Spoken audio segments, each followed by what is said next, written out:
বিশ্বনবী জনাব মুহাম্মদ রাসূলুল্লাহ সাল্লাল্লাহু আলাইহি ওয়াসাল্লাম মসজিদে নববীর ভিতরে বসে আছেন। এক বৃদ্ধা মহিলা মসজিদের মধ্যে প্রবেশ করলেন। হুজুর বৃদ্ধাকে দেখে দাঁড়ায় গেলেন, বিশ্বনবী বুড়ি মেয়ে লোককে দেখে দাঁড়ায় গেলেন। আল্লাহর নবী বুড়িকে দেখে দাঁড়ালেন। বুড়ি যখন কাছে এলেন, আল্লাহর নবী নিজের গায়ের চাদর বুড়ির জন্য বিছায়া দিলেন। বুড়ি বসলেন। এরপরে কথাবার্তা সারার পর বুড়ি যখন বিদায় হবেন, হুজুর আবার দাঁড়ালেন। বুড়ি মহিলা চলে গেলেন।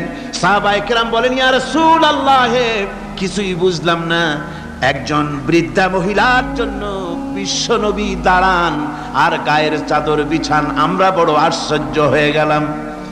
নবীজি বলেন, ও আমার সাহাবীরা, তোমরা জানো না এই মহিলাকে চিনতে পারো নাই?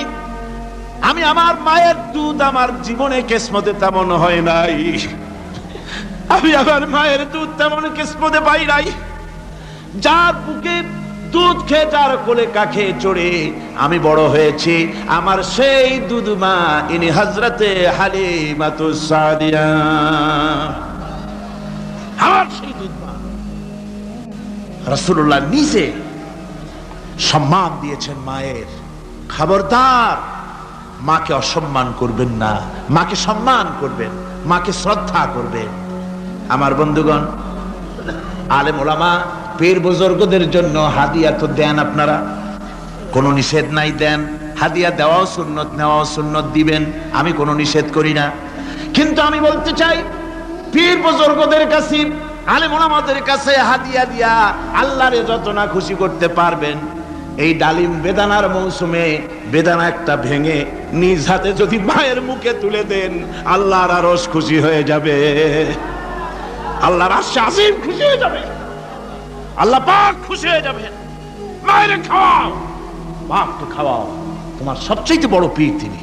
সুবহানাল্লাহ, পড়ো সুবহানাল্লাহ। মা বাপ যদি একটু দোয়া করে দেয়, তোমার জিন্দেগির কাম শেষ। একটু বদদোয়া করলে জাহান্নামে যাবা।